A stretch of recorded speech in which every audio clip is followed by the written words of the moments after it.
Welcome to Faith in Recovery with Anthony Acampora. Welcome to Banyan's Faith in Recovery radio show. My name is Anthony Acampora. The Faith in Recovery radio show focuses on advice and insight for families of those in addiction and dealing with mental health issues. Powerful personal testimonies, and we have one today. Guests who are experts in their field, and he's also an expert in his field. So that's pretty good. We have 2 out of the 3 right here with the same person. I'm also the director and chaplain at Banyan Treatment Center's Faith in Recovery program. Faith in Recovery is a faith-based drug and alcohol treatment program. It's non-denominational. It's Christ-centered. The program is designed to allow clients to establish or restore their faith in God while addressing their addiction. We have a very special guest on today. Man, this guy's a great guy. I love this guy. I was on his radio show about a year or so ago, and it was unbelievable. It was powerful. Kent Paul is a former Mr. Colorado bodybuilding champion.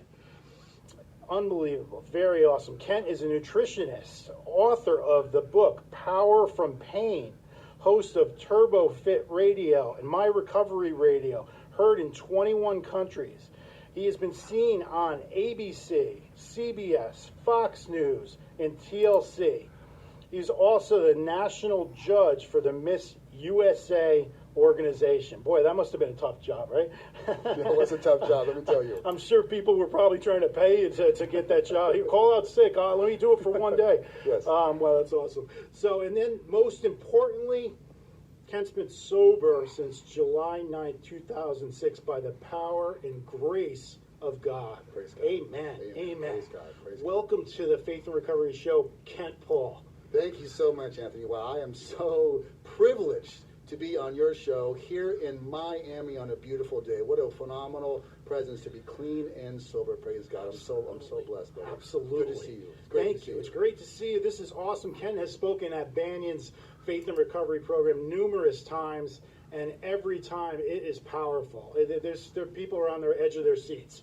You know, it's just, and they're usually talking about it for a couple days after he's gone. I won't mention what they say, but no, just kidding. It's good. It's very positive stuff.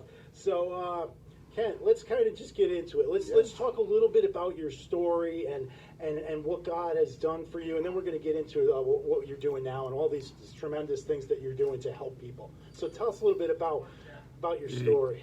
Well, yeah, just do the short version of my story because it's quite long. We'll make this the Cliff Note version of my story. You know, I am from Colorado. As you mentioned, I'm the former Mr. Colorado bodybuilding champion. So I grew up there my whole entire life until about 3 years ago. I moved here to South Florida. But, you know, health and fitness and nutrition was a big part of my life as a 5-year-old getting into sports. And, you know, like a lot of addicts and alcoholics, you know, I always had the underlying essence of anxiety and depression. I just never knew what was kind of wrong with me. I always felt that dis-ease, as I mentioned, even as a 5-year-old. I never really knew what it was or why it was. But all I knew is when I moved my body, in this case through athletics, it calmed me. And that anxiety just kind of calmed and went away. I didn't know what it was. And so I really asked my parents, can I do more sports and more sports? And I was doing sports year-round, 3 different sports all the time, all the way into high school. And I got scholarships into college. And I kept on going and going and going. And I got involved with something called bodybuilding as I got discovered in college. Somebody introduced it to me after I was done with my scholarship playing ball. And it just kind of, you know, just kept on going and going, always kind of chasing, Anthony, like we all alcoholics and addicts, chasing something to make me whole, something to make me happy, something to take away that emptiness, that loneliness, that disease. Of course, I don't know what this is as a 19, 20, 21, 22-year-old, but I kept chasing something. In this case, it was always movement of exercise, nutrition. I became obsessed with making my physical appearance as perfect as possible. And in Colorado, the ultimate position is to be Mr. Colorado, bodybuilding champion. That was the most prestigious thing in my world of athletics. And so I was convinced if I just had that title, Anthony, that finally I would be happy and fulfilled. I was convinced of this. Right.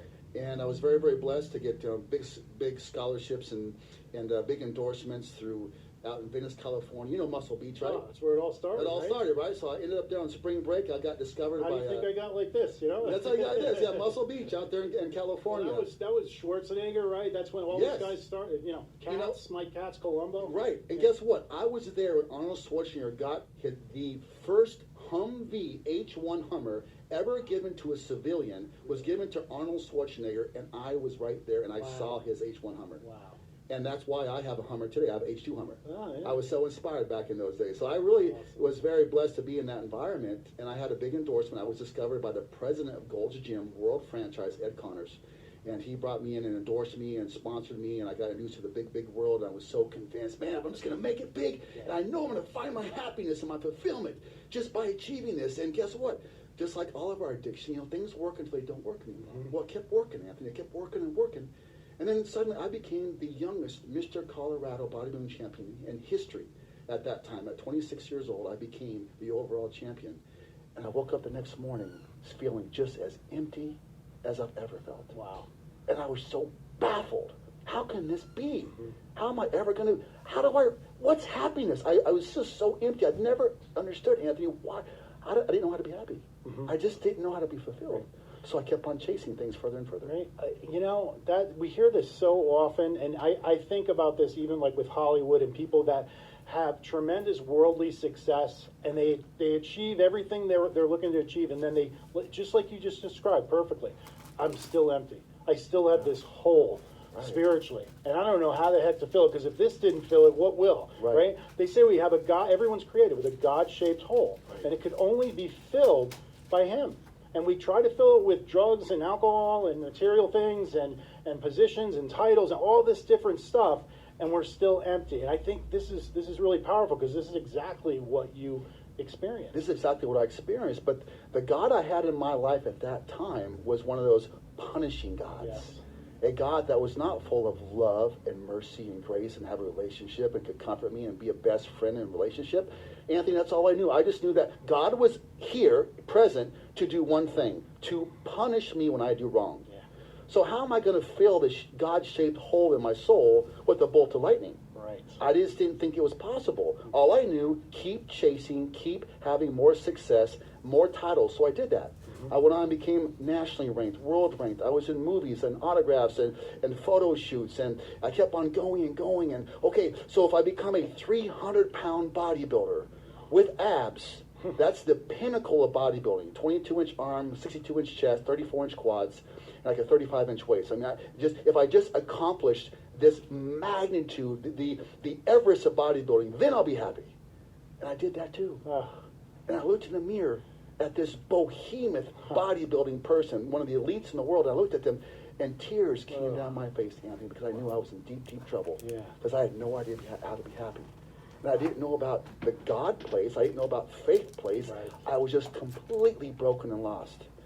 And then it all happened when I retired from bodybuilding. I had to look at myself in the mirror for the first time. I had no idea who I was. Anxiety and panic attack paralyzed my being. Ended up at the doctor's office. They said, here, this is going to calm you down so you can function. Be careful, it might be a little addictive. Gave me something called Xanax. Yep. And I said, Xan who? Xan what? Never heard of it. I said, I don't know, doc, but I know I can't live like this. Right. I'm stuttering. I can't even talk. My legs are paralyzed. I can't breathe. I'm freaking out. And he gave me something called Xanax. And the true addict finally showed up. Yeah. And then 3 months later, I'm taking 10 times a normal dose. Until one day I came across a Roman Coke. And Roman Coke with a Xanax just exploded me into a place of, I got this. I am powerful. I can overcome the world, and I'm going to be a champion at something. I don't know what, but I'm king of something. Well, sure enough, I became the king of darkness. That's what happened. Wow. In a very short time, I ended up in jails, institutions, psych wards, lockdown psych wards, until finally I got in a car accident and broke my neck. And once I broke my neck, and this physicality called my physique was completely destroyed. And I became just nothing but just a marshmallow of a being. And that's when I just surrendered to death. And that's when I started drinking almost a gallon of vodka a day. And taking as much pills as I possibly could take. Just screaming out to whatever God was to let me die. cursing his name whenever I'd wake up from a blackout. Cursing his name. God, why won't you just let me die? Let me die. Don't you want me to be punished anyways? Isn't this pleasing you? Let me die. I was cursing him. And I kept waking up. And so finally I just wrote my suicide note and took action and killed my life. And they were chasing me across the country, my parents and my brother and this Highway State Patrol, and they were a big intervention out in the middle of Kansas. In Oakley, Kansas, they cut up to me. A big intervention. At that moment, I knew that I was actually harming my own mother. And that's when I surrendered over to the police, and they brought me back to Colorado from Kansas and put me into treatment. And in treatment is when I discovered the true first hope of my life, that there was a God available to me that was love, mercy, kind, healing, best friend, trust, faith. I learned about these things, and I couldn't believe it. Yeah. My whole belief system was wrong. God is not the almighty punisher. I thought that for 34 years of my life. That's all I knew God to be. And that's not God. God is full of love and healing. Yeah. And that's what gave me hope for the first time. Do you know my definition of hope, Anthony? Yeah. The definition of hope. The positive expectation that something good can happen. Yes. That's hope. Oh, and I gave myself to that. And I advanced even further. Oh, well, if that's hope, then what's faith? You know, this is the name of your show, Faith and Recovery. Mm-hmm. What's faith, Anthony? And so, well, maybe faith is a positive expectation that something good is happening. Right. Faith in God. Faith. That's faith. Amazing. And so that's really when I really surrendered and gave myself to a whole new way of living. Yeah. And finally, after 4 months of being clean and sober, after working on 12 steps of recovery, coming out of church one day in Colorado, on a snowy day, I was paralyzed out in the parking lot with tears down my face because I felt joy for the very first time in my life. The almighty and merciful Jesus Christ, our Lord, came in and filled that hole in my soul that I didn't even know it was possible. And I felt joy for the first time living in an Oxford house, a halfway house, in a ghetto place called Aurora, Colorado. Do you remember where the theater shooting was on the Batman premiere? Yeah. That's where I was living. Amazing. A very bad part of town with nothing, no money, no prestige, no titles, in a ghetto. And I felt joy for the first time in my life because I felt the almighty healing love of Jesus Christ in my faith. That's amazing. And that's what exploded my recovery. Yeah. And here I am, 11 and a half years clean and sober. Beautiful, beautiful. Very well said. Thank you so much for that, man. Thank you for your transparency. Right? Because you see, you know, when people go through things, that it starts to make sense that God would allow suffering and things to happen because the same thing's happening with so many other people. I hear that over and over and over when people come into our program.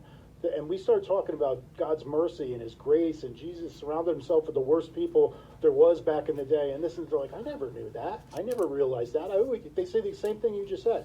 I always thought he was going to, he's looking to judge me. He's looking to throw me in hell. He's looking to, and it's not that. And it's just a distortion of the truth, which is God's word. We're going to need to take a quick break. We're going to be back in 30 seconds. Banyan's Faith and Recovery program. If you or a loved one are struggling with drug and alcohol problems or mental health disorders, call Banyan Treatment Center at 888-270-5712. Visit our website, faithandrecovery.com. We have a compassionate and understanding staff that were once in your shoes, and our clinical team is highly skilled to handle all types of addictions. If you need help, don't wait. Call 888-270-5712 or visit our website, faithandrecovery.com. Welcome back to Banyan's Faith and Recovery radio show. Talking with a really powerful speaker today. He's a really powerful guy, too. Former Mr. Colorado. This guy's massive. This guy is ripped. And I don't even like to stand near him, because it makes me look worse. But we have Kent Paul here, former Mr. Colorado. And Kent, great. We're talking about some really powerful things earlier on. Want to get back into it. Want to ask you about the life recovery design. We talked about what God has done for you, what you've went through, what you've overcome, which are tremendous obstacles. And now what's happening? What does God have you doing now? God did bring me down here to South Florida from Colorado, and just seeking what is my purpose, what does God want for my life now? And he really spoke to me and said, Ken, it's really time to put your whole entire life experience into one program.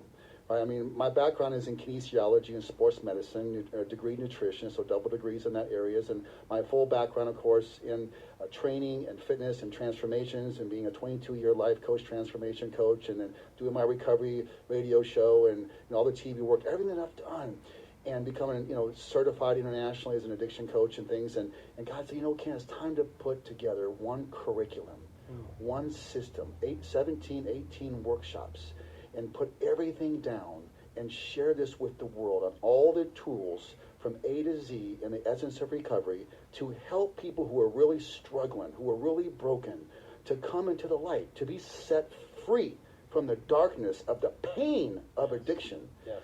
And that's how Life Recovery Design was birthed.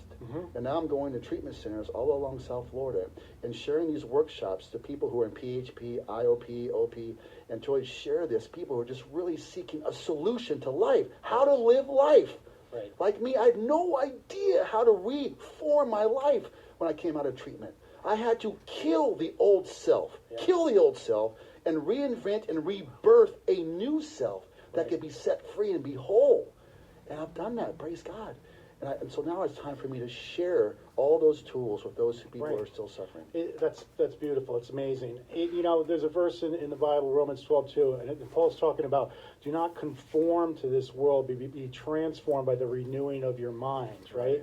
So it's a process of renewing our mind. And it's so important and it's so critical when people finish treatment, right? When you're in treatment, it's structured where everybody's telling you what to do. It's easier to conform to that and start to do what you need to do. But it's when you walk out that door, right? That's really when it happens. So this type of programming for people to have the structure, have, an itinerary and things of what to do. It's an agenda and it's perfect. So I want to ask you about workshop 4. I'm looking at your table of contents here in Life Recovery Design.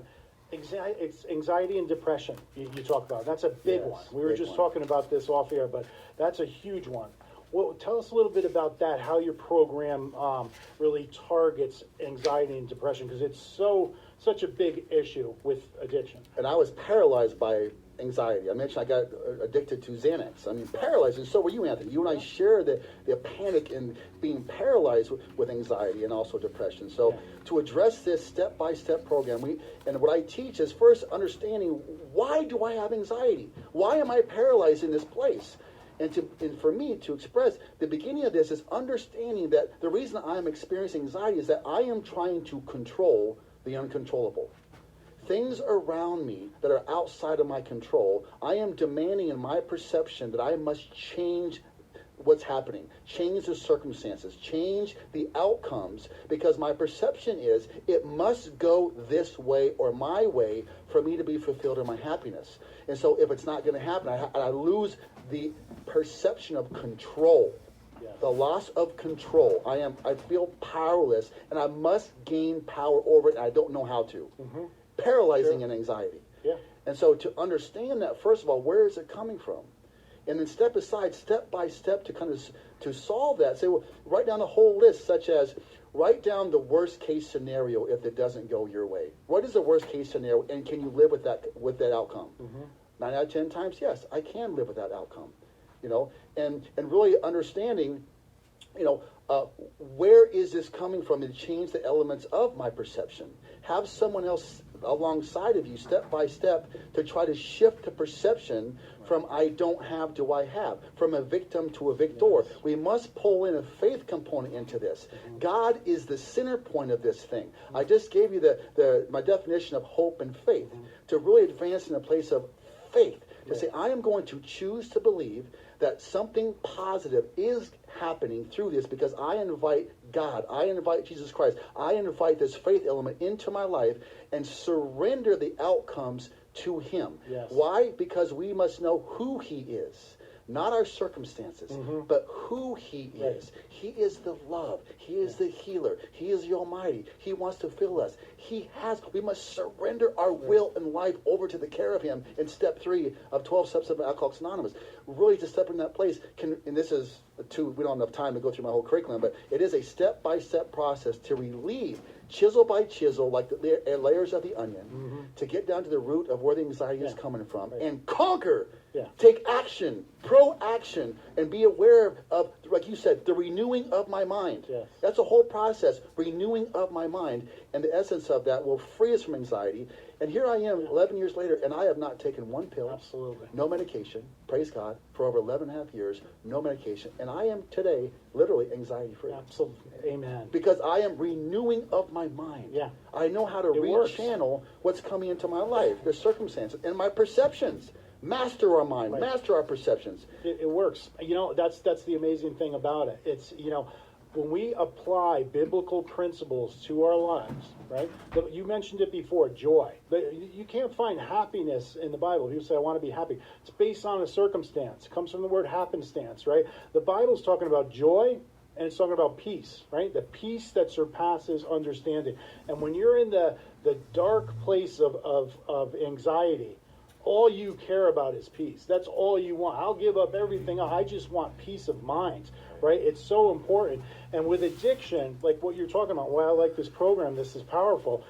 Addiction, you could think about for the listeners out there that are dealing with it, or you have a loved one who's in active addiction and you're kind of throwing your hands up and you don't know what to do and it's been a long time.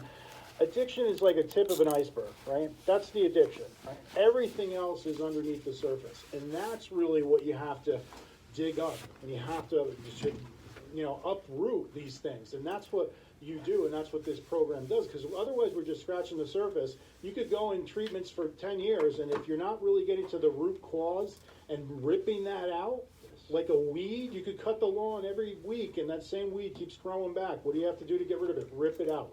And what relates to it with treatment is ripping out that weed is attacking the root causes, whether it's unforgiveness or it's guilt or it's shame or whatever it is. That's what works, right? That's right. Yeah. That's like a bad tooth, and we have to get to the root of the cause. We can't just put a little Band-Aid on top of a bad tooth. We have to take the bad root out and replace it with something else. Whatever we remove, we must replace it with something. Exactly. The addiction leaves, we must replace it with different tools and action plans for long-term sobriety. What I always say is, if you don't replace it, if you had an apartment, you got rid of all your old furniture, and you never replaced it, you're laying on the floor looking at the ceiling with no furniture. You're going to miss that old furniture, right? Right. You replace it, you put new furniture in, you got a new big screen TV, a new bed, you're not going to even think about that old furniture. You're not even going to give it a second thought. And it's the same thing that applies to addiction and treatment with the people, places, and things. Instead of sitting in a casino for 12 hours drinking, I go to Calvary Chapel on Wednesday nights and Saturday nights. Instead of happy hour, I'll go to Celebrate Recovery. I'm replacing, and the people are going to replace too. It's so important for those who, right when you get out of treatment, you have to have that plan in place.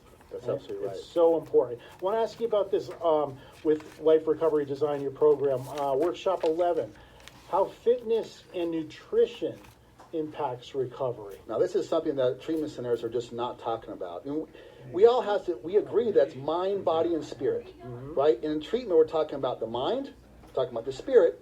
Where is the body, the piece of this?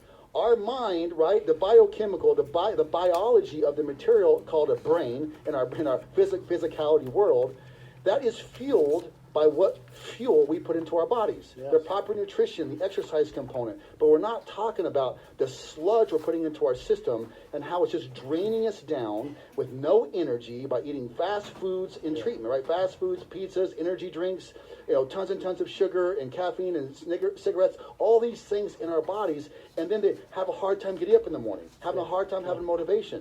To fuel the body properly and to exercise the body in a premier way, if it's just 20 minutes of exercise first thing in the morning, it helps to reset something called endorphins and their serotonins. It pings the same part of the brain through serotonins of release of exercise that even drugs ping in our brain.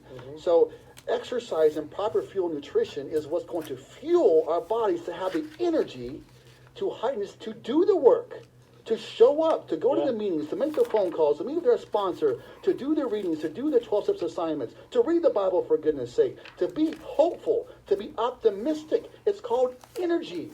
And feeling good and building the temple of God is going to help drive the emotional and mental aspects we call in the Bible, renewing of the mind. Yeah. We need to have the physicality energy to renew the mind. Absolutely. Well said. Well said. I wish we had more time. And I totally hear and agree with what you're saying as far as with the nutrition. The problem is at this point my diet is just trying to find fatter people than me to hang around with, so I don't look as bad. Come on, the problem is my brother is just about the only one, and he's in Connecticut. But anyway, no, Kent, this was. Hopefully he's not listening. This was great. It was so powerful. We're so glad to have you on. If you or someone you know, okay, is in need of treatment, please take that leap of faith. Go online, faithandrecovery.com or banyantreatmentcenter.com. My name is Anthony Acampora. Join us every Saturday and Sunday at 1:30 on The Word 94.9 FM or AM 950 or at 9:30 a.m. on 970 a.m. Faith Talk Atlanta. Thank you so much, brother. You are amazing. You are just an incredible guy. We're going to have you back. I wish we had more time because check this program out, okay? Life Recovery Design. It's powerful.